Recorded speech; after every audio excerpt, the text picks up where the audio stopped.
Hello, good night. This is U.S. Immigration Attorney Sharifa Tharpe. I'm here live. I'm here to give you some updates. So I'm pretty sure if you've been watching the news, you've been seeing the news about President Biden limiting asylum at the border. Thanks so much for joining. So I wanted to go ahead and talk to you about that change, to tell you what's going on, who does it affect, and what does it involve. So the executive order was issued today, and it goes into effect immediately. And it does put a limit on asylum, and in some cases, under some circumstances, it imposes a complete ban on asylum.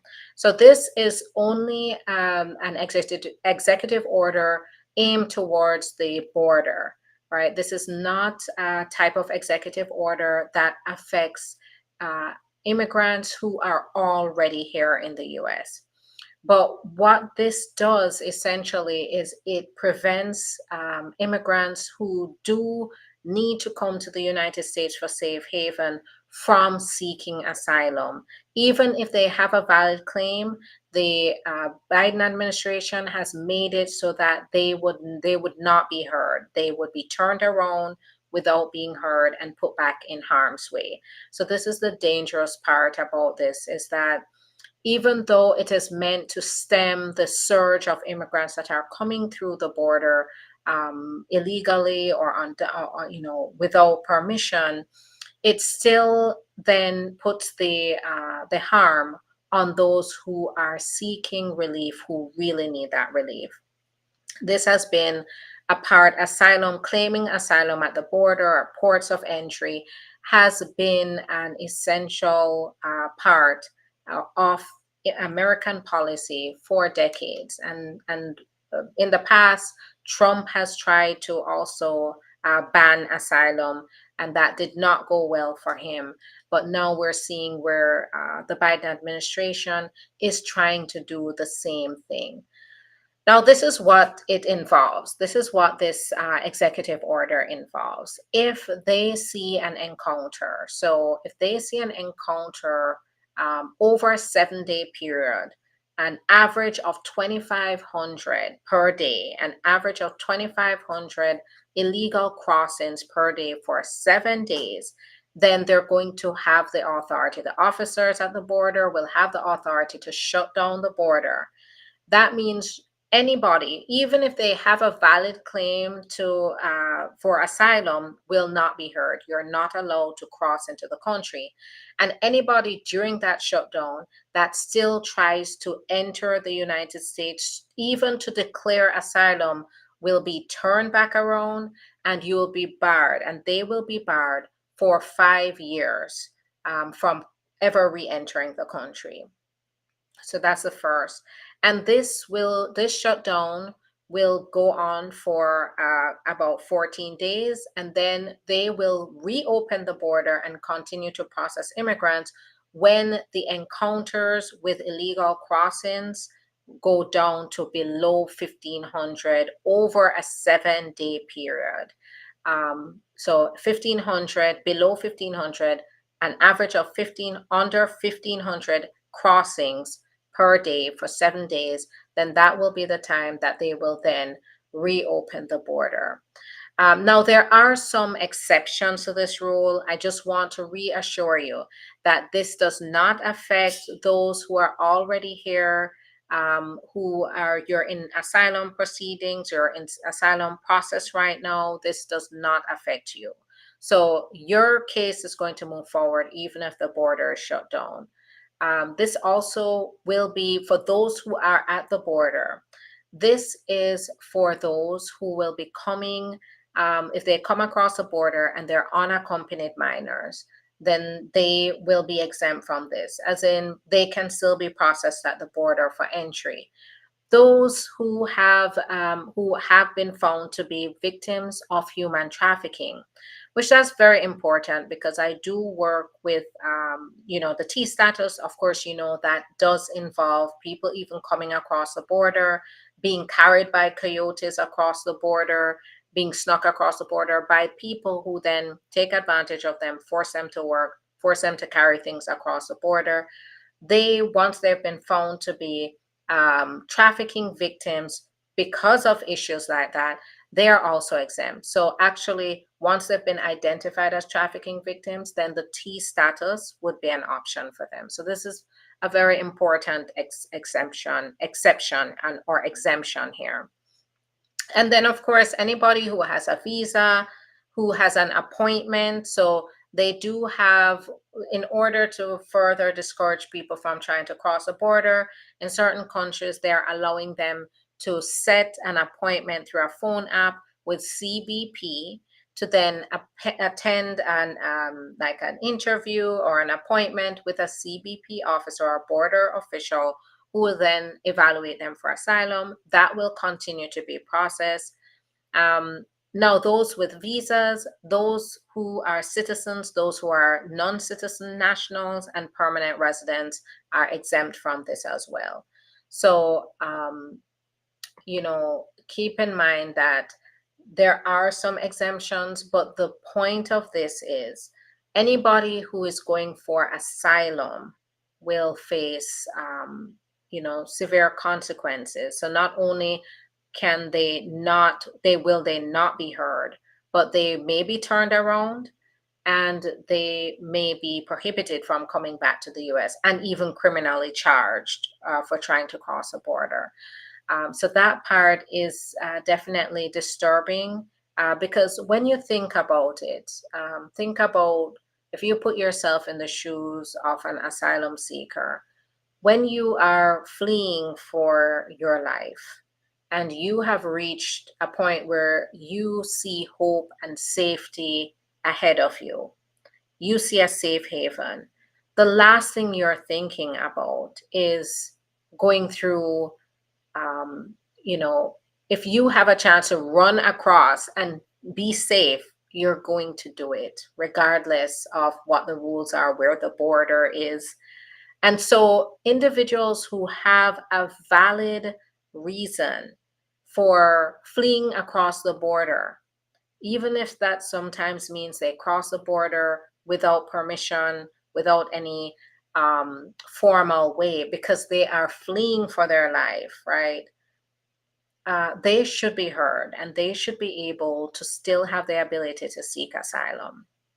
So, when you can put yourself in the shoes of someone who is fleeing, then you can understand why this kind of executive order is dangerous and it puts people in more of a harm's way, because what will happen is those who do come at the time that they're trying to seek safety and trying to seek asylum, they will be turned around and sent back to their country or sent back to Mexico and put in unsafe conditions, put in harm's way. We saw the Remain in Mexico policy, where many of them were living in dire circumstances, really, under living conditions, I would say, that not even a dog should be living in, because they were pushed to stay in Mexico. Some of them were living under bridges, living in tents, living in shelters. And they may have had a valid reason to seek safety, and they should have been given safe haven and should have been heard to be processed for the asylum claim. So this is one of the reasons why this policy may not be the best kind of policy. Another concern here is it might backfire. In the past, we saw where they took in unaccompanied minors. These are children. So people, who are desperate for their children to be in a safe country, to build a better life for themselves, to escape the violence, the gang violence, the crime, the dangers in their country, the extreme poverty. They used to send, and this probably still happens, send their kids across the border without any parents or any kind of guardians. And then these children would be taken in by the border patrol and they would have to be processed, go through the immigration process like that. The thing about this is that this policy now, since they're exempt, is going to now start this trend happening again, where people are going to be sending their kids over without any guardians, without any parents, because they just want to see their children escape the conditions that they have to be in. So that's another thing. Now, another change here is that they are going to be increasing the standard of the credible fair evaluation at the border. So they, what has been happening is that anybody who comes to the border, they go through a credible fair evaluation. And it's the threshold, the requirements, the criteria to meet the credible fair determination is lower than, the actual getting the actual asylum. And they just want the officer ask basic questions to determine whether this person has a valid fear of returning to their home country, a credible fear of returning to their home country. And at that point, they can let them in. They either issue a notice to appear, or they go ahead and they parole them into the country, or they put them on notice that they can now apply for asylum on their own, and then it's up to them to apply for the asylum while they're here. Well, this standard is going to be a lot more stringent, and it's going to, so for example, they're going to ask for more evidence. They're going to ask for more specifics. And that means that this person who's coming in, people who are coming in, they have to now start to think about carrying evidence with them, making sure that they can think through their claim. Some of them don't have that kind of knowledge. They have to have an attorney. But the thing is, when you're fleeing for your life and trying to cross the border, you are not going to have all of that on hand. Sometimes you leave with barely anything on you, not even paperwork on you, because you're just trying to get to a safe place. Get adjusted before you can then apply for asylum and get representation to apply for asylum. So now that is one of the things that we're going to be seeing. We're going to be seeing a higher standard of review at the border. That's going to allow a lot more people. So if they don't qualify, if they don't pass the credible fair evaluation, they get sent back within hours. Another thing is, if you come to the border and you do not declare asylum at all, you are turned around right away as well. So we're going to start seeing a tightening up at the border. And while I am not against border security, it has to be done in such a way that it does not affect innocent asylum seekers, those who do need to be heard. And this policy here, it does put immigrants in harm's way, and it does limit those who do and who should be heard in regards to their asylum claim. So this is what's going on now. But keep in mind, it does not affect. Now, if say you successfully come into the country after this executive order goes into effect, you come in undocumented, keep in mind that that could affect you, because it now means that you cross the border when you weren't supposed to. And essentially, it could mean that you're inadmissible and then unable to qualify for anything, even though you came, right? So it might bring further harsh consequences to you after the fact, even if you get away with crossing the border without permission during this time when Biden's executive order is in effect. So, all right. So now that I have given you an update on what's going on with the latest immigration, executive order, I also want to answer your questions, my favorite part. So I'm going to go through and I'm going to scroll through comments. So bear with me as I just scroll through the comments and answer questions. I'm going to start on TikTok today and then go through YouTube, Facebook, and then also go on here to Instagram. All right. Can someone still apply after 5 years? So if this is the 5 years that where you'll be banned, then yes, it's possible. Now, keep in mind there might be your case might be more complicated because of that, but it is possible. After the 5 years, can you? Can your senator help you with your marriage green card case? Yes. So now, in some cases where there's a delay, a very a big delay in your case, in your marriage-based case, the constituent can reach out to their senator or their representative in the district they're in and ask them for immigration assistance. And sometimes they can look into it. They can move it along for you and advocate for you. My citizen parents sponsored my brother since 2016. They already paid for his visa and still waiting. So it's a bit visas where they're taking a long time to schedule those visas. Can people with L1 visas change jobs without a green card? So keep in mind that that L1 visa is attached to a specific employer. So that employer that you're changing to then has to file independent papers to get your visa changed over to be authorized to work for them. So you'd have to be very careful about that. It just depends on who you're going to change jobs to and whether that employer qualifies to then help you change your status over to either another visa type. And usually, for the L1, there are a lot of requirements that if you're outside of the US, that you're a manager for 2 years for that company before you come into the US. So it probably wouldn't be a transfer to another L1. You probably have to be another visa type.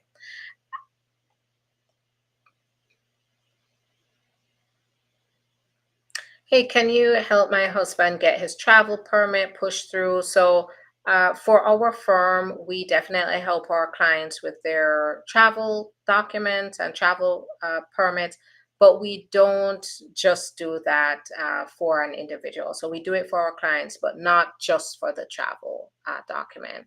Applied for my AOS US spouse in March 29, 24. I had my biometrics. I'm pregnant. Need to see my family. So now it depends. Sometimes there's what's called an emergency travel document. You can apply for that if there's an emergency reason that you need to see your family. Travel documents are taking 3 to 6 months on average right now. If I apply for I-130 for my wife, can she still apply for a visitor's visa? Yes, she can, but she has to make sure that she can convince them that there's a pending I-130, but she won't overstay her visa in the US despite having an I-130 file for her. And by doing that, she has to show strong ties to her home country, which means she'll return after a short visit to the US. Which visa is the quickest way to get someone from Kenya to the USA? It depends on what they qualify for. This is where it's very important to do a consultation. Do you take cases from Canada for asylum? Yes, we work with clients all over the world. So we're not limited. We work with everyone as long as you qualify. The best way to determine whether you qualify is in that consultation. Would you recommend for international students to apply for green card while still in school? It's going to depend on your situation. Under certain circumstances, if you qualify, why not? For example, you're an international student, but you get married. Absolutely. You're an international student, your parents petition for you. Why not? Do you want to apply for your own green card? Well, there's no way for a student visa to apply, a person with a student visa to apply for the green card just based solely on their student status. You have to qualify based on other criteria. So it's going to depend here. What about unaccompanied kids? So yes, they are exempt from Biden's executive order. Do you work with illegal? So I don't usually use the descriptive term illegal immigrants. I know people do it and they don't mean any harm, but I don't believe human beings are illegal. And so what I say is, an immigrant who crossed the border without permission or illegally. So, absolutely, I work with individuals who are here in the US and you qualify to get a benefit. And what I do on my end is I help people to identify ways that they can get assistance to legalize themselves here in the US. And that does include people who may have crossed the border without permission, or those who are undocumented may have overstayed their visa and they're looking for a solution to get back into status and have the legal status they deserve. So, absolutely, I do not discriminate. I'm an immigration attorney, and it's my job to identify ways that people can be here legally. Because not the immigrant is not the only person that benefits from this. The United States also benefits from individuals being able to legally work here and partake in the US economy and the community here in the US. So, absolutely, it's a part of what I do. How long does it take to get a work permit under TPS? So I've seen them go 9 months to about a year to get the work permit.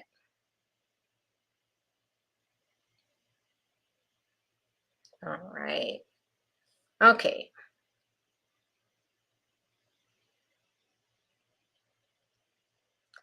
How long does a T visa take after received? So I would say it could range from 6 months to 18 months, on average, 12 months. My friend Vawa is pending. She's divorced from her abusive husband, but now she's pregnant. She didn't remarry and she's going to be a single mom. Is pregnant. Does pregnancy affect the Vawa? Not, it depends on how the pregnancy then reflects on the facts.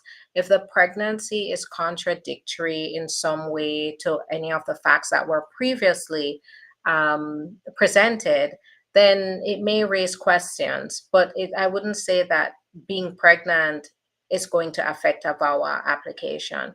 It's a complex situation where you may be with a spouse, but it may take a while to finally leave the abusive spouse. And, in that case, getting pregnant for the person that you're separated or divorced from wouldn't necessarily mean that that they're ineligible for the VAWA. It doesn't mean that the abuse didn't happen.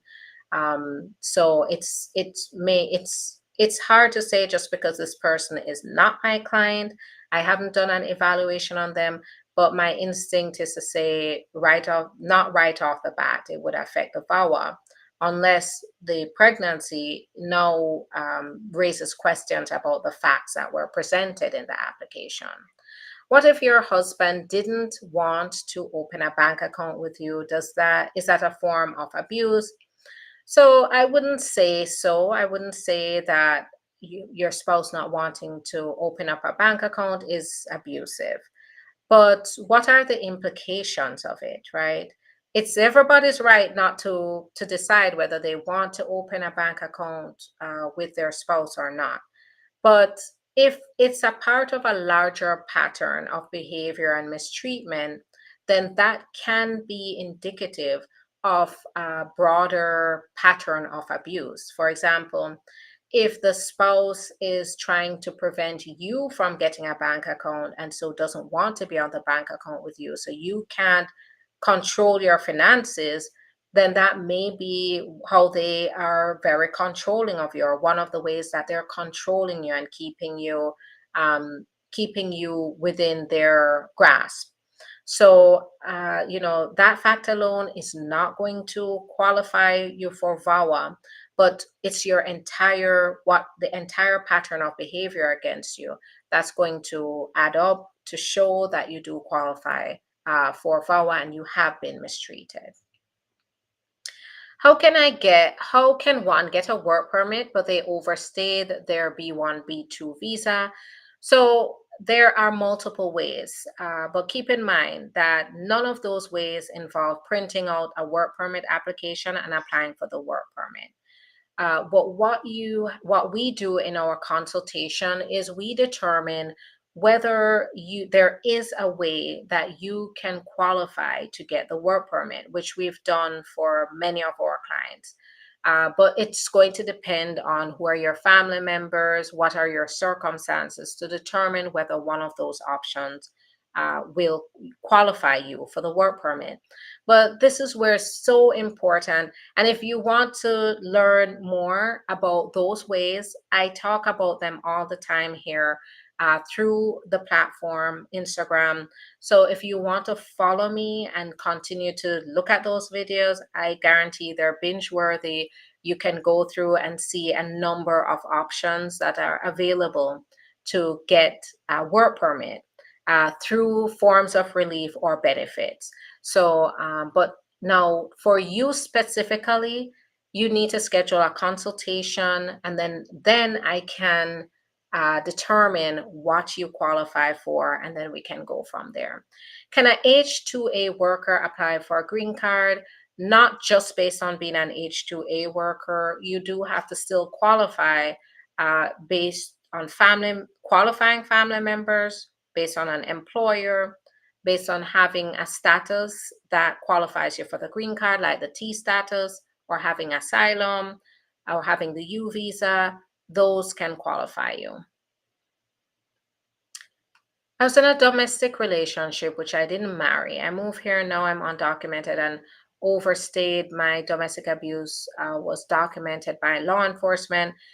This is where you can definitely there are different forms of relief. While you didn't get married, I have gotten relief for my clients through T status, but I need to understand the exact facts involved to determine whether you can qualify for T status in this case, but it is possible. So schedule your appointment and let's talk. How long does it take to get an affirmative asylum interview? And also, is it advisable to apply for a travel document to a country other than the country seeking asylum from pending asylum application? So right now we're seeing 7 to 10 years. So it is taking a long time. There are over 1 million asylum cases pending right now. So the system is very overwhelmed and backed up. You do get a 5-year work permit that's renewable while your process is going forward.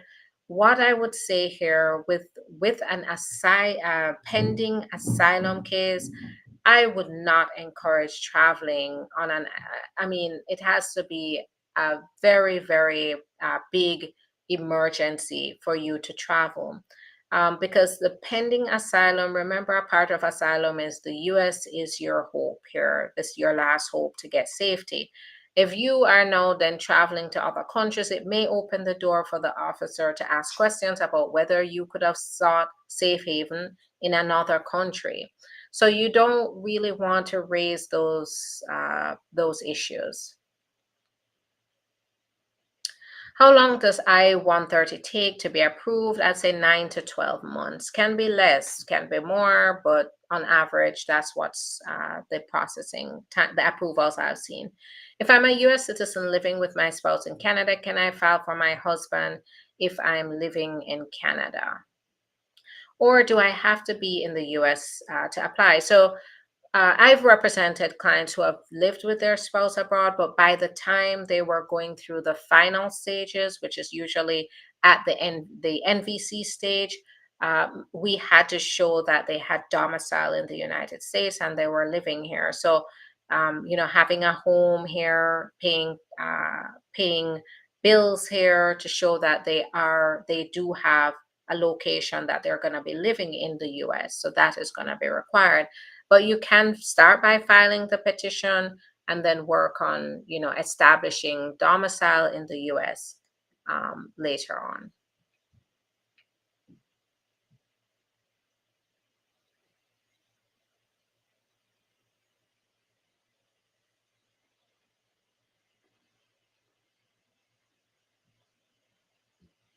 So, hey, I'm in California and I need help with SIJS case. I came in America as a 17-year-old, but now I'm 18. So, we would have to look at what the policy is in California, whether if you reach 18 in some states, you're unable to get what's called a predicate order from the court. The court usually issues a predicate order declaring that you've been abandoned by your parent and that you need to designate a guardian for you. The guardian can, of course, be a relative or someone assigned by the court, but this has usually has to be done before you turn 18. If in some states, for example, Minnesota, it's 21, so there's still hope there. So it's important for you to schedule an appointment. Let's talk and figure out what your options are going forward. But schedule that appointment. So, how long does it take now to get your EAD after you apply for asylum? So, 6 months. Good evening. Can I travel on C1 visa from Canada? So, my experience with the C1, usually the C1D, is it's related to either you're transferring through the United States or you're working and you're trying to catch a ship or a plane to work. And so you can travel with that, but keep in mind there are limitations if you try to overstay that kind of visa. It's a big problem.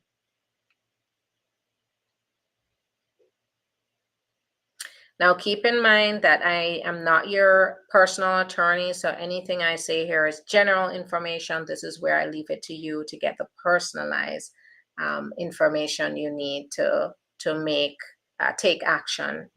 After prima facie approval, how long does it take to get the work permit? It still is different from case to case, but I say work permit is anywhere from 8 months to 12 months. Can a spouse write USCIS and sabotage a VAWA case? Absolutely. Yes, without a doubt. I have, now keep in mind, okay, so a VAWA case, I'm pretty sure a spouse can try. This is why it's confidential, and this is why if you're filing for VAWA, don't tell your spouse you're filing for VAWA because at any point your spouse can write immigration. But the benefit of VAWA here is that as long as they cannot provide evidence that can be corroborated, that cannot be used against you when they're deciding a VAWA case if it's the spouse that writes to sabotage your case.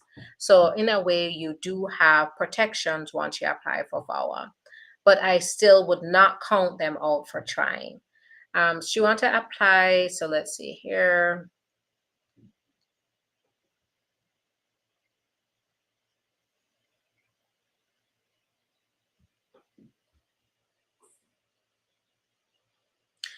So, hello, I have a sister who has a mistake on citizenship certificate. On country spelling, they put Nigeria instead of Niger.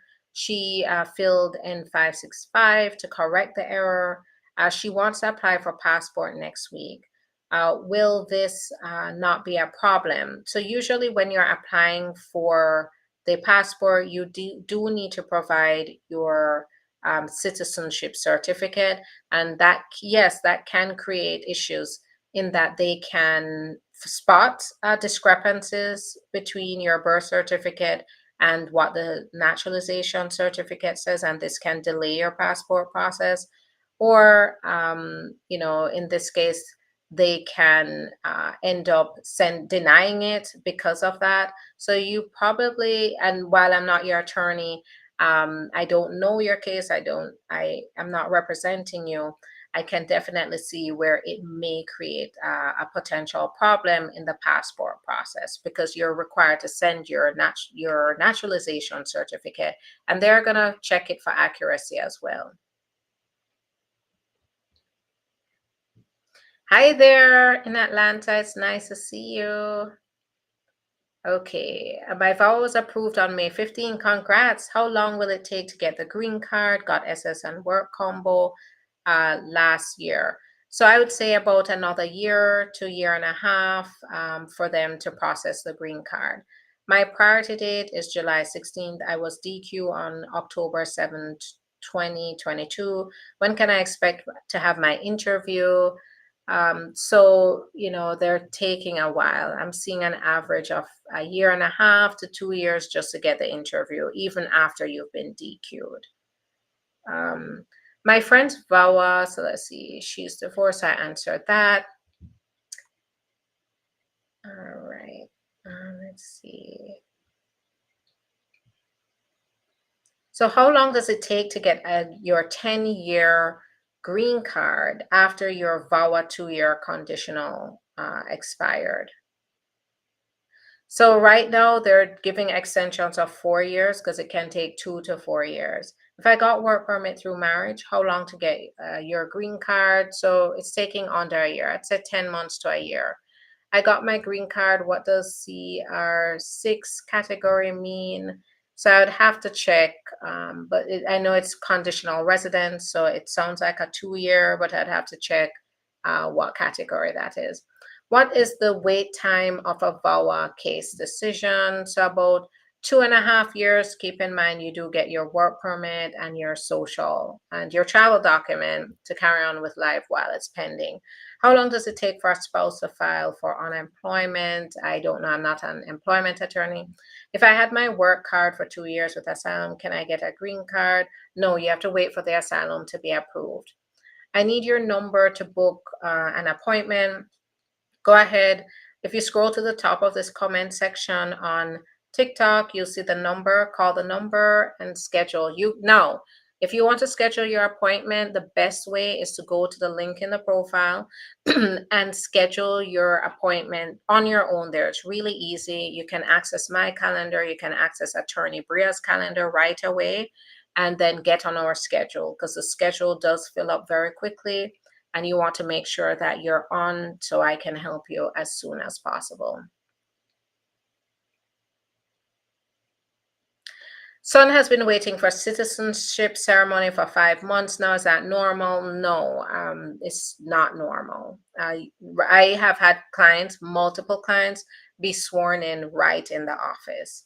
If you are scheduled for an interview and your spouse say they are not going to do, what do you do? Schedule an appointment with me. Let's talk about your options to apply for VAWA. If your spouse is mistreating you in addition to doing this, then you can switch to VAWA.